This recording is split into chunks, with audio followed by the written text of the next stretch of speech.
Hello, and welcome to It Came From the Unknowns, a weekly sci-fi, horror, short story podcast featuring new, upcoming, or unheard of authors, hosted and narrated by yours truly, Ryan Barella. Thank you for joining me on this journey into the unknown.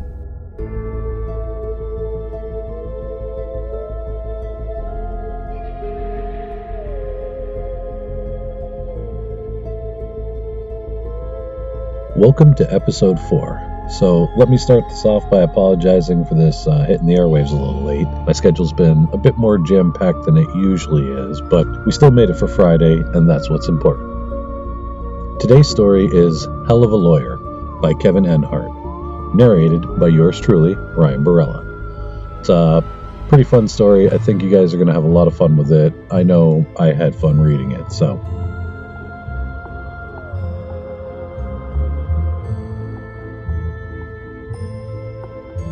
Aside from that, we are still open for sponsorships. If anyone's looking to sponsor a up-and-coming podcast, $15 a month gets your name and your project, whatever it is you're doing or working on, announced at the beginning of our podcast and at the end for the entire month. All interested parties should email itcamefromtheunknowns@gmail.com. Also, keep getting those submissions in. We're looking for holiday-themed stories for the month of December. So anything sci-fi, fantasy, horror, mystery, just, in that weird realm, send it our way, okay? And we'll get you on the air.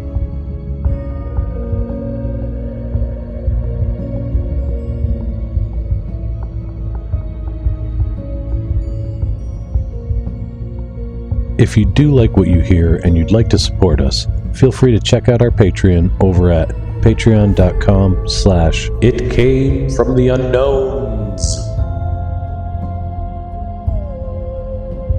If you'd like to submit a story, please email me your story in PDF form or link, along with your name and brief bio to itcamefromtheunknowns@gmail.com. For now, get cozy, turn down your lights where applicable, and let's prepare to take a journey into the unknowns.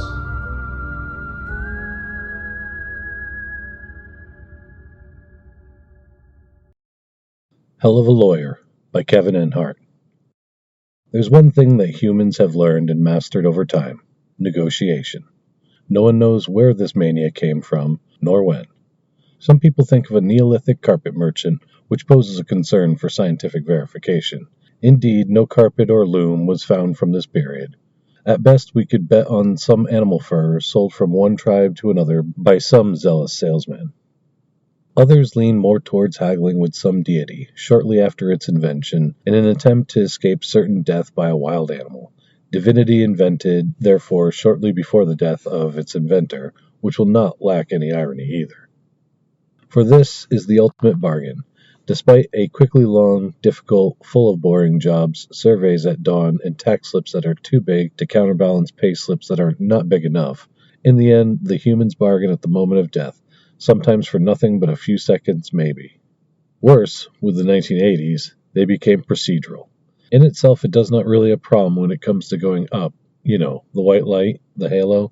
Even the man the most attached to his life ends up letting it go. But for going down, it must be said that 3,000 years of literature have given a very bad image to these down worlds. Not undeserved, after all, and one could argue that all publicity is good publicity, but it has a knack for scaring young souls, and stress the meat. So hell in the underworld, which some would call purgatory, had to do what seemed unimaginable: employ lawyers. For each religion, each cult, each cosmogony. Each bargain from any culture had to be able to be solved with a coherent and legal answer, and if possible, fast, even considering the corresponding divine justice. Even harder, it was necessary for the underworld to find honest lawyers. Needless to say, this already represents a difficult challenge within humanity.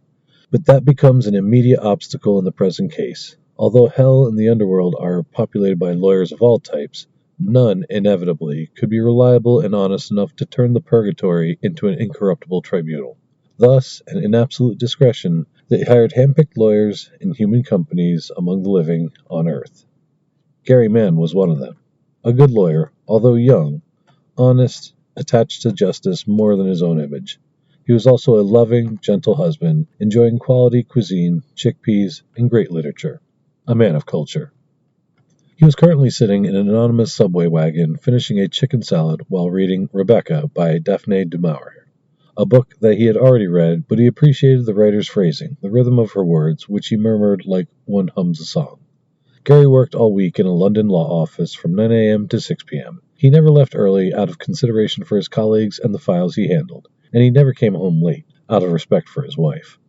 And every day, when it came time to leave, he finished his last file, annotated it, and put it away, before greeting the secretaries, couriers, and associates in that order, always. He was appreciated, regular, and almost predictable. However, once a week, he disappeared for an afternoon. In the office, some people were, of course, wondering, but his regularity and his friendliness meant that no one came to bother him. Gary worked well, he was liked, and that was all that mattered. In fact, every Thursday afternoon, the brave Gary would take his lunchbox, his bottle of cold brewed mint tea, a pen, and leave the office. He strode to Bond Street Tube Station on the Jubilee Line, got off at London Bridge to catch up with the Northern Line, which, via a single train, inevitably empty, he reached the Châtelet-les-Halles station, Line 4, of the Parisian subway. Parisians often think that this station is a true hell. They are wrong, as it is a known fact that it is, in reality, only one of the accesses to purgatory. The entrance to hell is actually under Chambers Street Station in New York City. Gary arrived at his station at this moment. He finished eating his salad, put the Tupperware box back in his bag, took a sip of mint tea, and gently closed the book after checking the bookmark would not move. Then, as the subway train arrived loudly at his station, he got up and waited for the signal announcing him the doors were opening. The atrocious smell of the Paris metro immediately attacked his nostrils, a mixture of hot metal, ozone, excrement, and past sweat. He sniffed, grimaced, and got out of the train. People were waiting on the station platform, and the train left before they could make a move to get in. Gary dodged them, skirted a few tourists, and strode purposefully down the halls. He walked to a heavy and rusty service door, took a key from his pocket, and opened it. A row of neon lights came on as he closed the door, barely illuminating a staircase that plunged into darkness. He began to trot down the stairs lightly, whistling a blues tune, ignoring the rumble and vibrations echoing from the subway passing above. Mechanically, he took an identification card from his jacket pocket and pinned it to his lapel. It was nearly 1 o'clock. The young lawyer knew he would spend the afternoon going from client to client, sometimes with just a few minutes to review their file before the hearing. Of course, in the vast majority of cases, all these people deserved their assignment to hell, from the strict point of view of the underworld's jurisdiction. But once in a while, rarely, one of them could be saved. Of course, each religion or cult had its own specific codes, but the basis always remained the same. Gary also had an advantage over most of his peers. He was an atheist. He was then able to take on any business from any cult, or even none at all. On Earth, it was obvious that any religion would have condemned him to hell. They're humans generally looking down on rationalists and freethinkers with contempt, when it was still just scorn and no one came with pitchforks and torches. But in the other world, things were slightly different. Technically, everyone in the world is doomed to a hell or another, as each believer is inevitably the disbeliever of the next religion. Pragmatic, limited by their human creators, all the deities therefore agreed to avoid this counterproductive pitfall and to focus only on peach trees recognized and accepted by consensus. It had taken millennia to achieve such a result, but all the orders had rallied behind it. Peace therefore reigned among all the deities, and even, if rumors were to be believed, a certain good humor. God certainly did not play a dice with the universe, but he played poker, and it seems he cheated sometimes. It's human, after all. Gary was humming an aria when he reached the bottom of the stairs. The neon lights flickered above him, barely providing any light. The air was hot. The young man had never known this service staircase otherwise, and he wondered if, apart from him and a few other recruited lawyers, anyone really used this access. After all, people landing in purgatory are usually dead, and the route is much more direct for them. He huffed for a moment. His legs were a little sore, his breathing a little short. It's just a bit of sport, he thought, leaning on the unmarked metal doorpost. He recovered his breath, fidgeted for a moment, and opened the door. The underworld opened before him. We necessarily have in mind, of course, the image of what the Judeo-Christian religion calls purgatory. Countless works and artists have depicted it over the millennia. Giordano, Vaccaro, and Dore have put their talent at the service of this image. Statues and reliefs retrace the judgment of souls among the Egyptians, Mayas, ancient Chinese. Perhaps reality had been like this at one time, or something like it at least.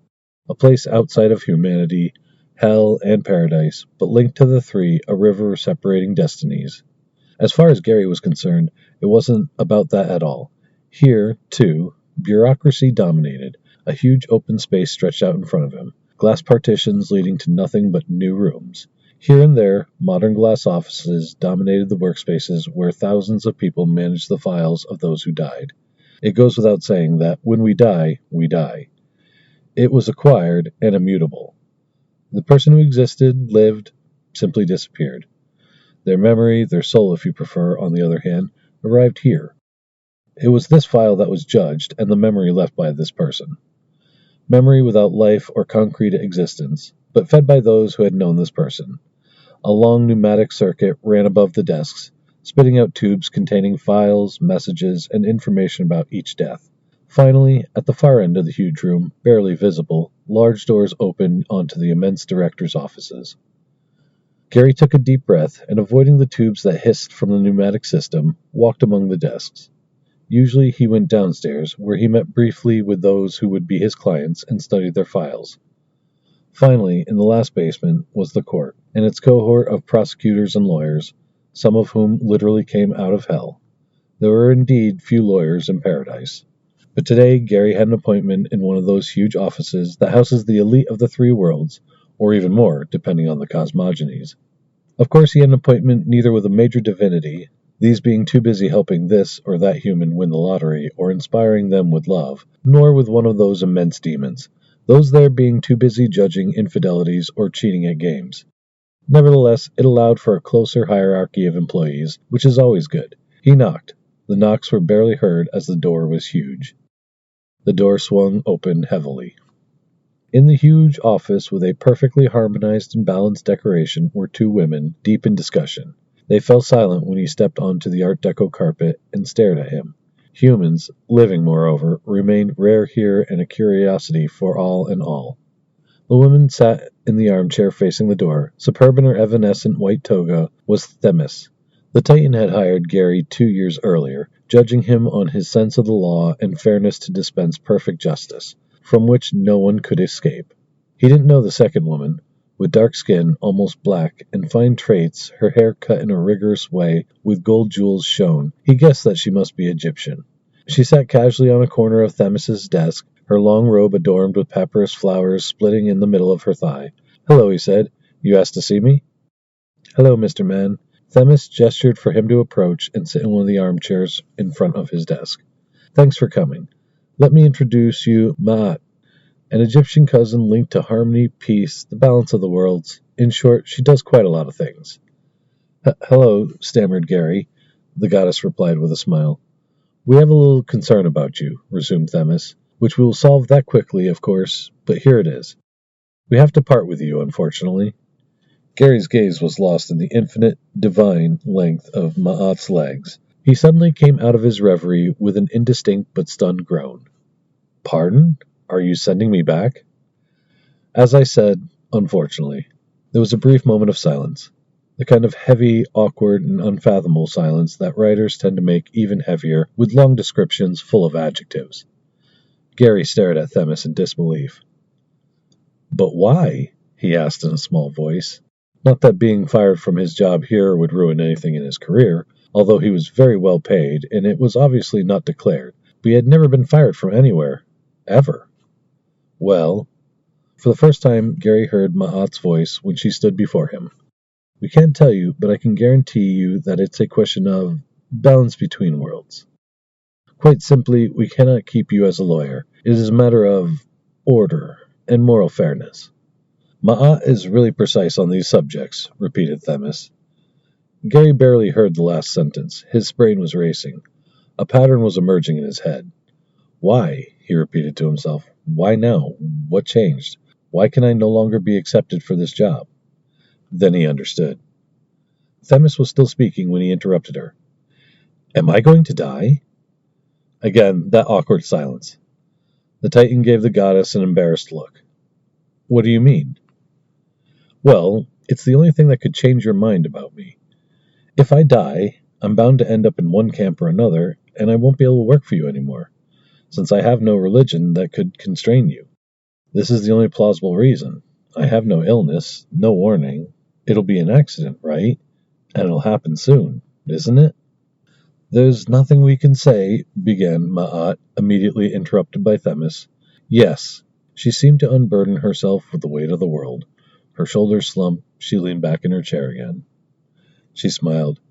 You're still smart, Mr. Man, but we can't tell you any more. I know you will understand and accept this with your usual righteousness, but I'm absolutely, deeply sorry. But, Gary started before going silent. His brain was still working at full speed. It goes without saying that we will take care of your wife and family, of course. It's the least we can do. But about you... We can't do anything about it, resumed Ma'at. Yes, nothing at all. But... Gary had trouble sorting out his ideas and thoughts. He was struggling against the despondency that was taking over him. It seemed to him that thousands of words and thoughts were jostling under his skull, yet nothing was coming out. Your contract will end here today. I know it will be hard to work, but I trust you. But I don't want to, pleaded Gary. You don't want to work?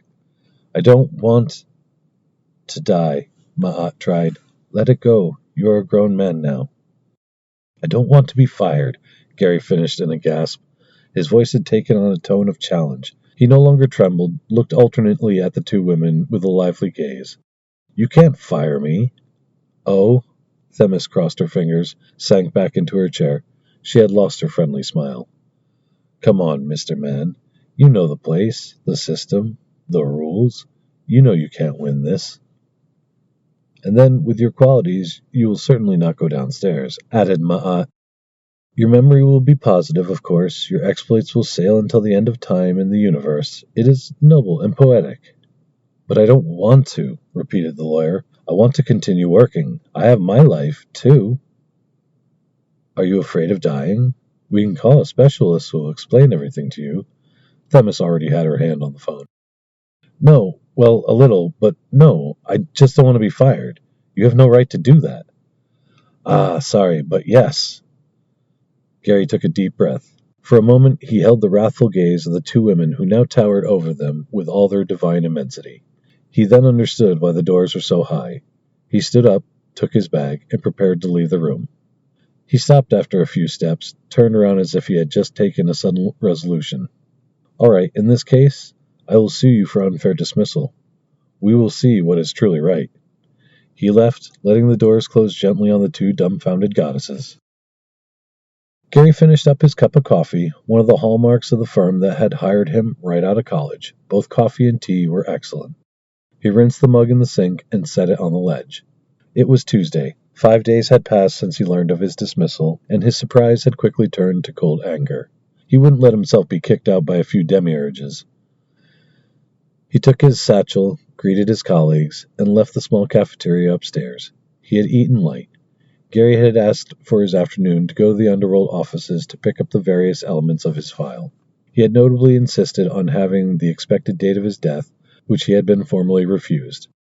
He had therefore had to appeal to the law to have access to it, and he had been given an appointment that day to get these informations. The young lawyer was not yet sure what his death could teach him, but he knew that any information was good to take to win a lawsuit. And he didn't want to leave anything to chance here. He looked at his watch. He had to hurry. He waved to his secretary by pressing the elevator button and waited for it to arrive while whistling. The weather was fresh, and a light breeze was blowing up from the Thames, bringing with it the smells of the restaurants down the street. To his right, the Tiffany, Gucci, and Ralph Lauren stores shining in the descending sun. To his left, Chanel, Louis Vuitton, and scents of an Indian restaurant reached him, and Gary thought that his chicken salad had been too meager. He walked down the sidewalk toward the subway station, still whistling. Public Works took up part of the width of the bus lane a little higher up, A bicycle avoided the workers, forcing the N207 bus to swerve. An old Rover with a winded engine narrowly avoided it, its driver blocking the horn and pointing an angry finger out the window. He fell back suddenly with the roar of acceleration. The worn tires skidded on the wet pavement, and the car veered left and right. She hit a gulf, which caused her to swerve and head toward the side of the street. Most of the passersby saw the car coming with its uncertain trajectory, and they stopped or pushed aside. Gary, on the other hand, saw nothing. He had just put on his headphones, and the world stopped at Faust, proclaiming his tragedy to the music of Charles Gounod. When he turned around, it was too late. His body twisted in the pile of sheet metal and plastic of the car. His legs broke, and it seemed to the lawyer that he was flying. The ground began to spin, the sky. He mingled with broken glass, precious stone, fine jewels from the shop behind him. His headphones slipped from his ears as Faust sang, "O night, spread over them your dark veil. Love, close your ears deaf to untimely remorse." He felt his bones break in intense pain, and a veil of blood covered his eyes. His legs and knees were nothing but suffering and twisted flesh. "And you, subtly scented flowers, bloom under this accursed hand of mine." Faust's tenor voice grew more distant. Gary saw his earphones and the Walkman move away. They broke, as he no longer heard the music, and the crash of shocks in his breaking bones reverberated throughout his body. Around him, the luxury jewelry store swirled for a moment, the displays and the shelves exploding in unison. It is said, but this remains to be proven, that an insurer let out a heart-rending howl somewhere in the building of the city. Gary collapsed, a taste of blood in his mouth. Everything was blurry. Even the pain seemed to go away. He barely heard the driver of the car slam his door and flee on foot. Everything went black. "Hello, Gary," a calm and feminine, friendly voice. The lawyer opened his eyes. A dark mass was above him. Everything was blurry, black. Here and there, flashes of misty light were defining the obscure shape. There was no longer any up or down. The form bent over him. It seemed made of smoke. 2 eyes, barely dots, and a mouth appeared at times, slightly lighter than the form itself. "Oh shit," he groaned. "Am I dead?" Yes, I'm sorry. A rather banal accident in reality, even if we don't see so many people killed by rovers these days. Bad engines. It will still make a good headline in the Sun. But I can't die. I have an appointment in an hour with the Secretariat of the Underworld. Everybody dies, Gary. What looked like a smile drawn on by a child appeared on the wispy form. I'm sorry. No, I mean I'm on trial with Purgatory, so I can't die. It would be a procedural flaw. The form moved away a little, as if straightening up to think. A thoughtful look appeared on his face. A trial? Yes. Have you not heard about it? If I die, then my case will go to hell or heaven, or whatever, and I'll no longer be able to legitimately plead my case. That is particular, and a little irregular. This is a first for me. Tell me about it. Go ask your superiors. They will tell you. Death hesitated for a moment. She turned, came and went as though pacing. She came back. Right. I'm going to ask. This seems very unusual to me. I'll be back soon. Do, said Gary. I'll wait here. Death vanished in the air, and Gary realized that here didn't really mean much anymore. Everything was black around him, and he no longer had a body. He was probably stuck, as if in stasis, in one of the last synaptic connections in his brain. That same kind of phenomenon that makes people who are dying see big white lights or see their whole life in front of their eyes. Stuck in his own brain, he made himself comfortable, and searched in what was still accessible from memory for some reading material and some music. When death returned, the lawyer had created himself a semblance of a body, which had coiled in a club armchair lit by an old lamp, and was reading some Bertrand Russell essay. The entity looked at him for a moment, incredulous. You can't do that. It's my brain, isn't it? Or what's left of it. I might as well feel comfortable there. But that never happens. Like so many other things. So? Gary closed his book and let it vanish in the air. Did you ask them? Death began to pace again. They confirmed me your statements, yes, but it bothers me. It's not correct. Correct? It's a bit unnatural, and then, for everyone, you're dead, actually. Oh, it happens. Dying for a few minutes, then coming back. Firefighters save people like this every day. Yes, it's true, even if I help them a little, to be fair. Death had a slightly bored tone saying this. But you've been dead for a few hours now. This could cause a shock. Oh, yes. But I was ordered to bring you back, so it's not my business anymore. I insist, however, that you'll tell that this choice is not mine and that it's not my work, huh? Gary raised an eyebrow with an expression of amusement on the face. Do you really think that people would ask? If they do, you will tell them? All right, I promise you. He woke up at that second. He first felt the coldness of the air filling his lungs, the pounding of his heart in his chest, and, the instant that followed, the most abominable pain he had ever experienced. All his bones made him suffer. He could feel his torn flesh, his organs. It's not natural, anyway, lamented Death again, somewhere in his brain, so far away. Finally, the closet door of the morgue refrigerator opened, and a pale clerk started screaming, along with the lawyer. It took months for Gary to heal. He took the time to get closer to his wife as she took care of him during his convalescence. He became more caring than ever, more in love. Dying had changed his life. Exceptionally, he thanked the administrative slowness for the respite it had left him. He was able to get back to work on his own case, and, although the pain was still present and sometimes made it difficult to concentrate, he thought he had found an angle to attack his case. He was always on sick leave, the insurance of his Bond Street office had worked perfectly, and he could take the time to work properly. He therefore still went, once a week, to the underworld offices to consult legal texts and archives. He was ready. The file was ready. Gary had sent all the pieces a few days earlier. Bailiffs, like lawyers and bankers, are legion in the underworld, and transmissions go fast. The time for the trial was coming. Limping on his cane, he walked along the street where he had died a few months earlier. The jewelry store had been repaired and no longer showed any trace of the accident. Towards the metro station, with headphones on, he was whistling Verdi. It was a good day for a win. The trial had started several hours ago. Gary felt tired. His leg ached, and he struggled not to lean on his cane when standing. The great court seemed to have been designed and decorated with the darkest Gothic visions ever imagined. Some of the statues looked like they came from Hieronymus Bosch's worst nightmares. High stained-glass windows depicted abominable tortures of demons on humans, of lust and pain, while others seemed to indicate divine rescue. Like everything else in this place, and like all its inhabitants, it was humanity and its folklores who had fed the court, and there was absolute terror feeling exhaling from the walls. He had arrived only a few minutes before Themis, while the lawyers of the Titan were already busy. She had wished him good luck in her soft voice before going to sit down on her side. She hadn't looked at him since, concentrating sternly on what was unfolding before her. The room was full, and a constant hubbub of murmuring was heard and echoed, sometimes intensifying with a lyrical outburst from one or the other lawyers. The trial was widely awaited by the poor souls who were awaiting the judgment of their own fate, and who expected to gain some hope from it.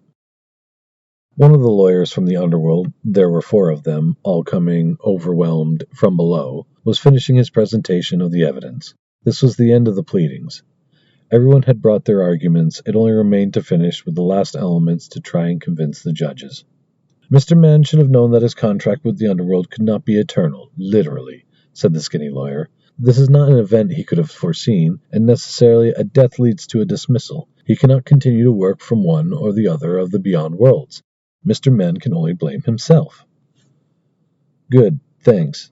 It's your turn, Mr. Mann, for your last argument. Yan Luang's voice thundered in the court. He was a god of justice and guardian of the underworld, as feared as respected by Chinese Buddhists, and his impartiality was well established. He sat next to Allah, goddess of the earth and ancestors, whose beauty and kindness radiated over the assembly. Obviously, except for the most evil of them, gods and goddesses have always been described as amazingly beautiful for the firsts, and incredibly powerful and strong for the latest. How convenient. Themis's lawyer bowed and bent over like an old man, and went back to his seat. Thank you, Your Honor. Gary stood up. He adjusted his suit jacket, smoothed the front of his pants, and walked to the desk, pretending to review his notes. In fact, he had everything in mind, knew every word, every pause, every punctuation. He had only listened to his colleagues from a distance.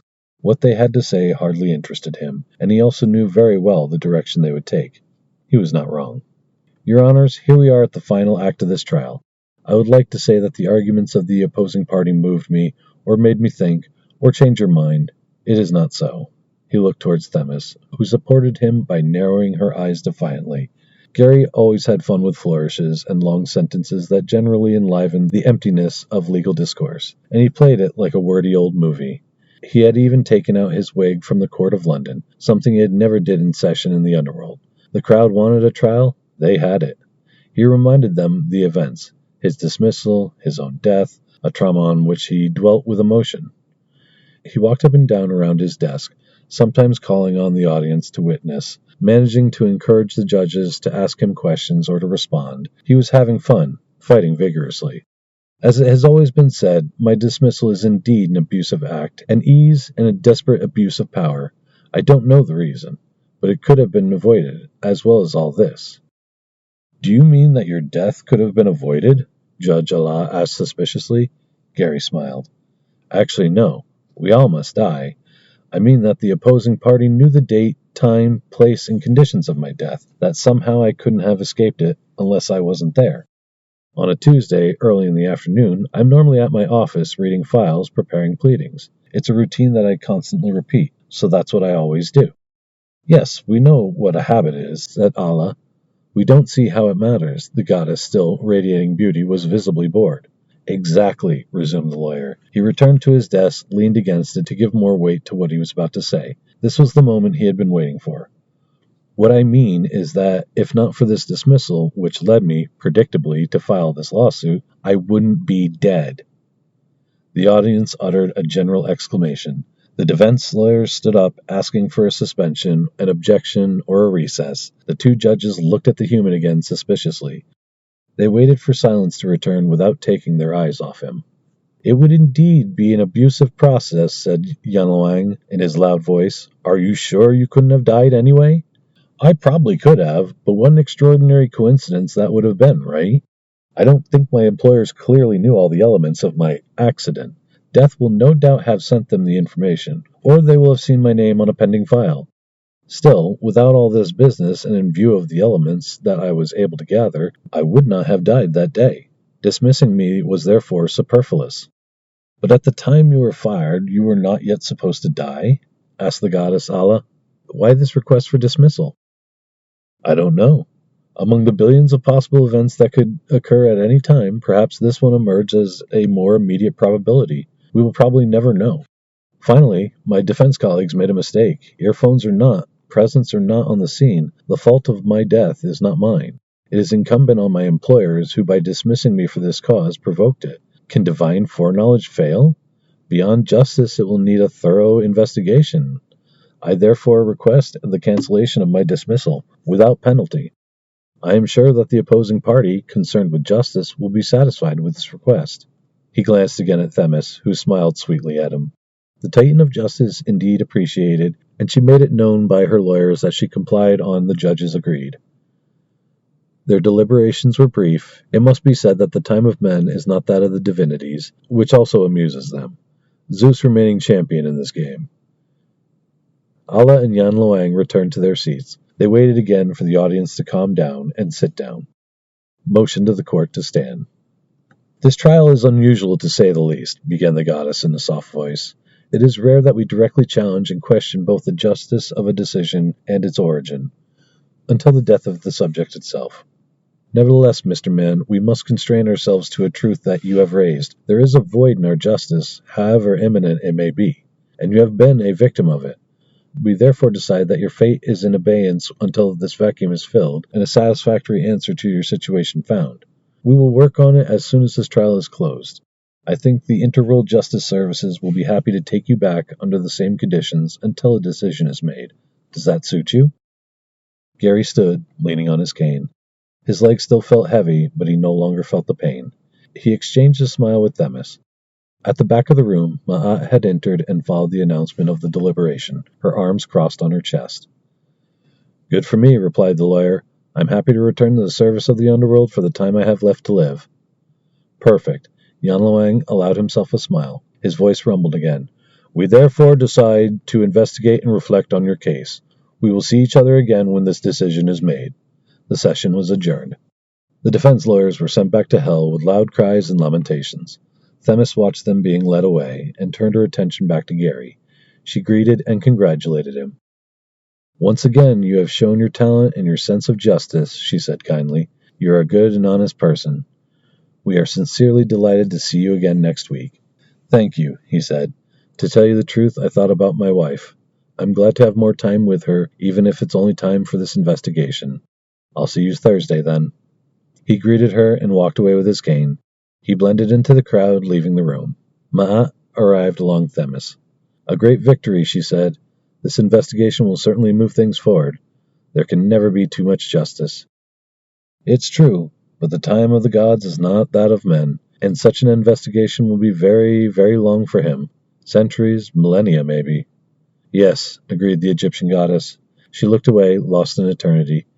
"He will lose his friends, his family. He will survive his time and that of his descendants, eternally stuck in jurisdictional immobility, awaiting some judgment to eventually die. How ironic that his life becomes his own hell, and he owes it to his own honesty." The end.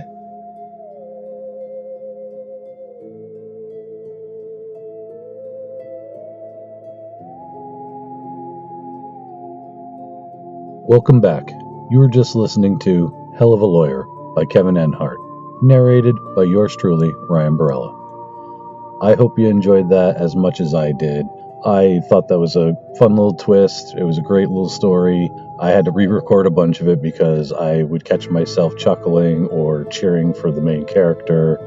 Just the kind of story I really like to read, and I hope you all enjoyed it as much as I did. I apologize for butchering some of the pronunciations. I had meant to do a little more research ahead of time, but again, my schedule, like I said at the beginning, my schedule has been all over the place, so I had to work within the time constraints that I had. Did the best I could, so hopefully you'll be a little forgiving. I don't know about you, but I am definitely looking forward to more submissions from Kevin Enhart in the future.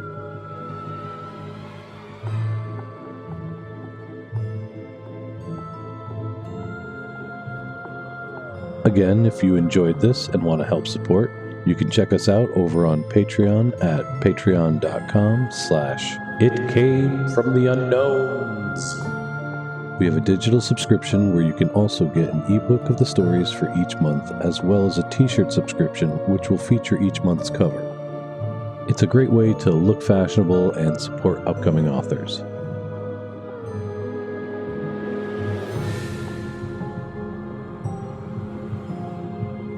Got a sci-fi or horror short story you want to hear narrated out for the whole world? Email me your story in PDF form or link, along with your name and brief bio to itcamefromtheunknowns@gmail.com.